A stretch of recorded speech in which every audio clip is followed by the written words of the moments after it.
Comment l'homme, considéré comme le plus résistant de la planète, un individu capable de courir sur des eaux brisées, d'enchaîner les semaines en enfer et de pulvériser toutes les limites de l'endurance, se retrouve-t-il soudainement vaincu et totalement cloué au lit? Bah, intuitivement, on pourrait penser à un arrêt cardiaque ou alors une déchirure musculaire foudroyante, tu vois.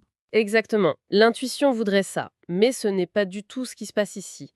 La machine s'arrête parce qu'il vient de réaliser, avec une terreur absolue, qu'il a littéralement perdu 5 centimètres de taille. 5 centimètres, c'est juste énorme. 5 centimètres envolés, ouais. Et l'objectif de notre exploration aujourd'hui, c'est justement de disséquer ce moment précis de bascule. Que se passe-t-il quand l'effondrement physique force une révolution mentale inattendue? C'est vraiment un tournant radical dans l'analyse de ce parcours. Parce que jusqu'ici, on observait surtout une stratégie d'affrontement frontal. Ouais, la fameuse technique du bélier. C'est ça. Si un mur se présentait, la méthode consistait à foncer dedans à répétition jusqu'à ce qu'il cède. Mais la donne change complètement quand c'est le propre corps de l'individu qui se transforme en ce mur de béton armé. Et là, il ne peut plus rien faire. Rien du tout. On découvre une personne incapable de bouger, le corps complètement figé par une tension extrême, il est traversé par une douleur lancinante et constante, avec même l'apparition inquiétante d'un nodule sur la nuque. Attends, il faut vraiment qu'on s'arrête une seconde sur ce chiffre précis, parce qu'il défie toute logique. Perdre 5 centimètres de haut. Ouais, ça paraît dingue. En préparant cette session, j'ai épluché les détails, et franchement, je suis restée bloquée. Mon esprit cartésien n'arrive pas à comprendre comment c'est physiquement possible. Je comprends tout à fait. À moins d'une double fracture de la colonne vertébrale ou, je sais pas, d'une maladie dégénérative fulgurante, comment de simples muscles peuvent-ils tasser un être humain adulte à ce point-là? On dirait de la science-fiction. Ça paraît irréel, effectivement. Mais l'explication mécanique se trouve en fait dans un système biologique qu'on ignore très souvent. Les fascias. Les fascias. Ouais. Pour comprendre ce qui s'est passé de l'intérieur, il faut imaginer le réseau fascia comme une sorte de combinaison de plongée intégrale. D'accord. Une combinaison très fine, tu vois, tissée de la tête aux pieds juste sous la peau. Et cette combinaison enveloppe chaque muscle, chaque fibre, chaque os et chaque organe. Ah, donc c'est comme une toile d'araignée interne qui maintient toute la structure globale du corps en place. Exactement. Et en temps normal, dans un corps sain, cette combinaison est bien hydratée, elle est élastique, elle permet aux muscles de glisser les uns sur les autres sans friction. Mais là, le corps n'est pas vraiment dans un état normal. C'est le moins qu'on puisse dire.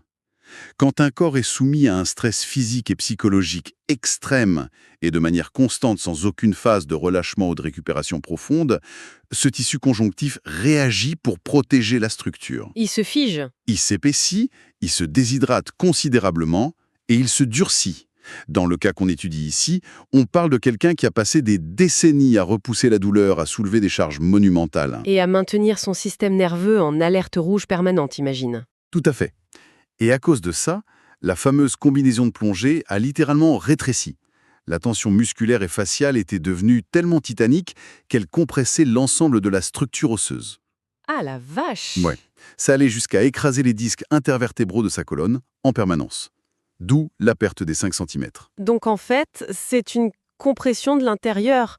L'armure qui était censée le protéger du monde extérieur s'est transformée en une camisole de force qui l'étouffait. C'est une excellente image.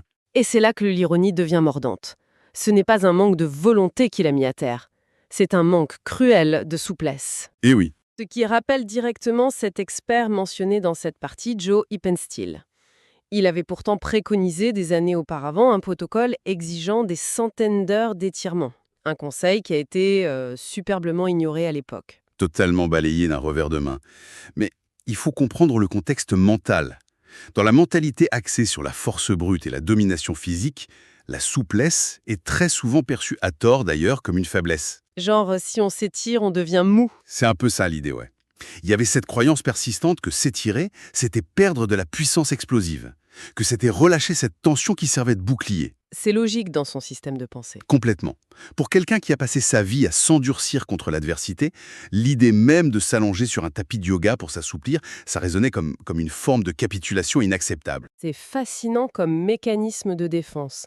Ça me fait penser à la construction d'un pont autoroutier massif, tu sais, en béton armé. Ah, je vois où tu veux en venir. Si on omet délibérément d'y intégrer le moindre joint de dilatation sous prétexte qu'un espace vide est une faiblesse, le pont aura l'air monolithique et indestructible de l'extérieur. Bien sûr, il pourra supporter des milliers de tonnes de pression verticale sans broncher. Exactement, mais sans ces petits espaces qui permettent au béton de se dilater avec la chaleur estivale ou de fléchir face à une tempête, le moindre séisme va le faire exploser de l'intérieur.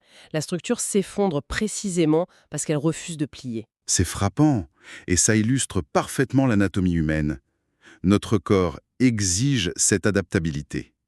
Mais si on pousse l'analyse un peu plus loin, on est en droit de se poser une question fondamentale sur la psychologie de cet effondrement. Laquelle? Cette rigidité physique extrême, est-ce que ce n'était pas, au fond, l'incarnation littérale d'une rigidité mentale persistante? Ah ouais, le corps qui imprime l'état d'esprit. C'est ça. Le corps n'a fait que matérialiser ce que l'esprit s'imposait depuis des années. L'individu s'était tellement conditionné à encaisser, à ne jamais reculer, à rejeter toute forme de douceur, que son système nerveux n'a jamais pu quitter le mode combat ou fuite. L'esprit a pétrifié la chair, en quelque sorte. Mais, et c'est là que le parcours devient passionnant. Face à ce mur, au lieu de jeter l'éponge et d'accepter une retraite forcée médicalement justifiée, on assiste à un pivot spectaculaire. Un pivot total. Il comprend que la méthode de la force brute est en train de le tuer. Il embrasse alors ce qu'il méprisait le plus, les fameux étirements hip-and-steel. Et on ne parle pas juste de 5 minutes après un footing, là. Non, c'est un dévouement obsessionnel. Des milliers d'heures passées au sol pour réhabiliter ses tissus. Voilà. Et de cette épreuve naît un nouveau mantra vital qui est vraiment au centre de notre exploration aujourd'hui. En paix, mais jamais satisfait. Et je dois t'avouer un truc, j'ai eu un vrai blocage cognitif sur cette phrase au début. Ah bon? Qu'est-ce qui te posait problème dans cette formulation? C'est la contradiction inhérente et surtout la résonance du mot paix à notre époque. C'est-à-dire? Aujourd'hui, la culture du bien-être et du développement personnel utilise la notion d'être en paix d'une manière qui frôle souvent la positivité toxique.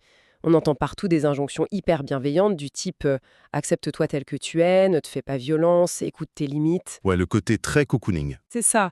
J'ai l'impression que la paix intérieure est presque devenue une excuse socialement valide pour justifier la médiocrité, le confort ou l'inaction. Alors comment ce mantra évite-t-il ce piège redoutable de la complaisance?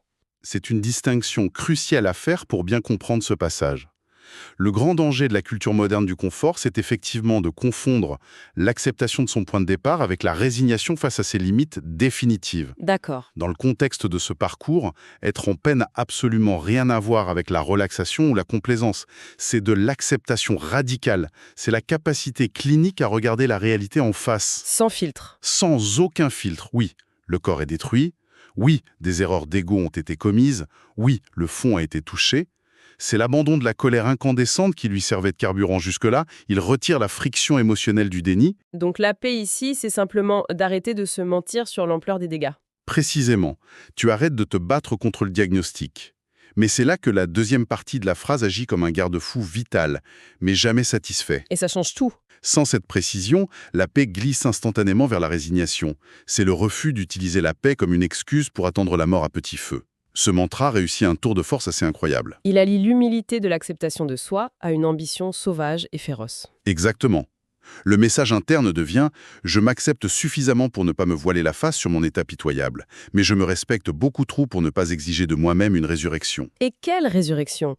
Parce qu'une fois allongé sur le tapis de stretch, privé de son outil principal qui était la course, le seul champ de bataille qui lui reste, c'est son esprit. Son propre cerveau, ouais. C'est ici qu'on introduit ce concept fascinant et faussement simple, la méthode du « et si ». Et honnêtement, je suis désolée de faire ma sceptique aujourd'hui, mais à la première lecture, ça sonnait comme une de ces phrases creuses qu'on lit sur des posters de motivation de mauvaise qualité. Je te rassure, c'est une réaction très légitime de douter de la simplicité de ces deux petits mots. Ça fait très cliché de prime abord. Totalement. En quoi une question d'apparence aussi banale peut-elle sauver un esprit en plein naufrage? Eh bien, il faut regarder sous le capot neurologique pour comprendre pourquoi ça fonctionne. Face à un obstacle monumental, ou quand on vise l'impossible, le cerveau humain anticipe un danger. Un danger de mort, pratiquement. Anticipe la douleur et elle cherche à paralyser l'action pour préserver l'organisme. Et la plupart des méthodes classiques suggèrent de combattre cette peur par la force. Tu sais, avec des affirmations positives, se répéter devant le miroir « je suis un champion, je vais y arriver C'est exact, et c'est souvent là que ça casse en deux. ». Pourquoi? Parce que le cerveau détecte le mensonge. Si un individu est brisé physiquement au fond du trou et qu'il se répète à haute voix « je suis invincible », il se crée une dissonance cognitive énorme. Le cerveau rejette l'affirmation, ce qui génère encore plus de détresse et d'anxiété. Ah, le cerveau se dit, mais de quoi tu parles? T'arrives même pas à marcher. Voilà, c'est exactement ça. Et c'est là que réside le génie tactique de la question « et si ?» Une question n'affirme rien de définitif, donc elle ne déclenche pas le système de rejet de l'amygdale. Elle glisse sous le radar. Elle le contourne complètement. C'est un véritable piratage du système de défense. Ce qui est remarquable, c'est que « et si » est historiquement l'outil de prédilection de l'anxiété, non? Oh que oui. N'importe quel esprit tourmenté connaît cette boucle infernale. Et si je m'effondre? Et si c'était impossible? Et si je me ridiculise devant tout le monde? L'anxiété utilise cette question pour fabriquer des scénarios catastrophes en boucle. Et là, la mécanique est inversée, avec une sorte de judo mental. Au lieu de subir le « et si » destructeur, il est utilisé comme une arme d'ouverture. Genre, oui, les médecins disent que c'est impossible, mais et si j'étais le premier à le faire? C'est ça l'astuce. En posant cette question, on force les zones frontales du cerveau à chercher des solutions au lieu de paralyser le corps. C'est de la résolution de problème. Exactement. L'esprit humain déteste les boucles ouvertes et les questions sans réponse. Quand l'individu se demande « et si j'utilisais mes pires traumatismes comme carburant ?»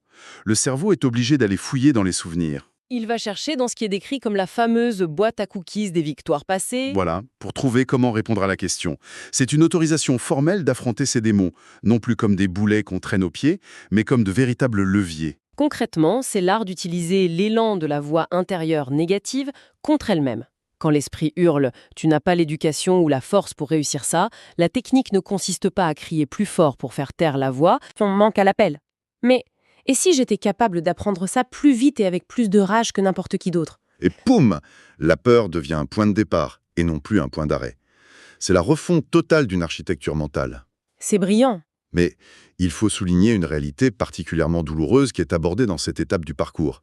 Maîtriser sa voix intérieure, vaincre ses propres doutes quand on est seul sur son tapis, ce n'est que la première moitié du combat. Ah oui, parce qu'il y a le reste du monde. Eh oui, une fois la voix intérieure apaisée, on se heurte immédiatement à un mur beaucoup plus bruyant et complexe à gérer, la voix des autres. Le fameux coût social du dépassement de soi. Ça, c'est un aspect qui donne des sueurs froides parce qu'il va totalement à l'encontre du mythe populaire. C'est clair. Le conte de fées du développement personnel veut que lorsqu'on décide de prendre sa vie en main, de se lever tôt, de s'entraîner dur ou d'étudier le monde entier, forme un cercle pour nous applaudir. Ça, c'est pour les films. La réalité détaillée ici est beaucoup plus sombre. Beaucoup plus sombre, et en même temps tragiquement prévisible sur le plan psychologique. Transcender les limites de son environnement crée une onde de choc immédiate. Le progrès d'une personne génère très souvent une insécurité féroce chez ceux qui restent sur place. Et le plus troublant, c'est que les freins les plus puissants ne viennent pas d'ennemis déclarés. Ils viennent des amis proches, ou pire, de la famille. Il y a cette allégorie de la lumière et du miroir brisé dans les sources qui demandent vraiment à être bien comprises. De prime abord, on pourrait se dire « super, je vais devenir une source de lumière pour inspirer les autres ». C'est ce qu'on se dit tous au début. Mais le mécanisme décrit est beaucoup plus brutal que ça. Comment ça marche concrètement? Pour le comprendre, il faut imaginer qu'un groupe social fonctionne généralement sur une sorte de pacte de complaisance partagée. C'est un miroir collectif où tout le monde se regarde pour se rassurer mutuellement. D'accord. La norme dicte la limite, ce qui fournit une excuse parfaite à l'inaction générale. Par exemple, si personne autour de moi ne court d'ultramarathon ou ne lit un livre par semaine, c'est normal que je préfère regarder la télé. C'est perçu comme impossible pour nous. Ce consensus est extrêmement confortable. Et quand une personne s'extrait soudainement de cette complaisance partagée? Elle brise ce miroir protecteur en 1000 morceaux. Par sa simple discipline, cet individu devient une source de lumière incontestable. Mais cette lumière, au lieu de réchauffer l'entourage, vient frapper violemment les murs de la prison que les autres ont soigneusement bâtis autour d'eux-mêmes. Ouf! La réussite d'un seul expose au grand jour les renoncements de tous les autres. C'est exactement ça. Et c'est pour cela que l'entourage immédiat m'a souvent essayé de saboter la démarche. Consciemment ou non d'ailleurs. Des remarques qu'on entend tous les jours. Pourquoi tu te fais tant de mal? Il faut savoir profiter de la vie. Ou alors, c'est dangereux pour la santé de faire ça. Voilà. Et ce n'est donc pas forcément de la malveillance pure de leur part. C'est un mécanisme d'autopréservation. Parce que si l'individu échoue dans son projet fou, l'entourage est secrètement soulagé. Ben oui, car cela confirme leur vision du monde. Ils se disent... Tu vois, l'impossible était bien impossible, j'ai donc eu parfaitement raison de ne même pas essayer. Mais si l'individu réussit? Si l'individu réussit, c'est une remise en question existentielle brutale pour ceux qui regardent. Ils n'ont soudainement plus d'excuses valables. C'est exactement le cœur du problème. La discipline de l'un agit comme le reflet insoutenable du manque de discipline des autres.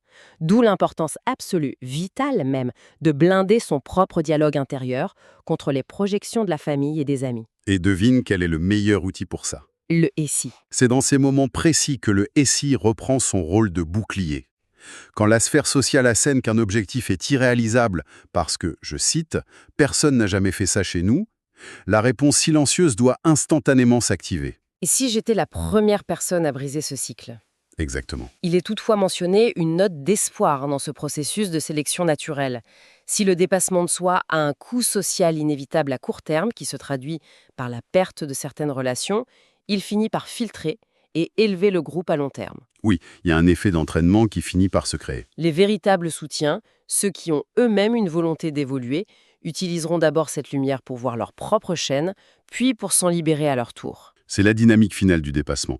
Il y a un nettoyage par le vide inévitable, mais c'est le prix à payer pour construire un environnement résilient. Et cela nous amène à la révélation la plus dure, mais peut-être la plus puissante de ce parcours. Tout ce processus d'effondrement, de réhabilitation par la douleur, de piratage mental, n'a aucune ligne d'arrivée. Ah non, aucune. Le frigidaire n'est jamais plein, comme on dit. C'est l'erreur classique en fait. S'imaginer qu'après avoir surmonté un handicap physique de cette ampleur, ou après avoir brisé un record mondial, on gagne enfin le droit de s'asseoir sur un trône et de contempler la vue. C'est le piège ultime de la satisfaction. La philosophie qui émerge ici stipule que franchir une ligne d'arrivée ne fait que tracer la ligne de départ de la course suivante. Il y aura systématiquement de nouveaux murs de béton. De nouveaux diagnostics impossibles. De nouveaux détracteurs déguisés en amis inquiets. La seule constante, au final, c'est l'évolution de la mécanique interne. L'outil s'aiguise. C'est ça. Face au prochain mur, le corps sera peut-être fatigué, blessé, mais l'esprit aura déjà l'arme absolue à disposition. Cette capacité à faire face à la réalité avec une brutalité clinique. Tout en posant cette question de deux mots qui neutralisent la peur et rouvrent le champ des possibles. Et ça soulève une ultime réflexion pour moi. Une idée assez vertigineuse qui émerge en filigrane de toute cette analyse. Je t'écoute ? Si repousser ses propres limites finit toujours, inévitablement, par créer un nouveau point de départ. Et si l'arrêt total est ce qui détruit le corps de l'intérieur, comme on l'a vu avec cette rigidité faciale terrifiante du début, Oui. l'objectif final de cette philosophie n'est-il pas de réaliser que l'être humain n'est conçu que pour la progression continue ?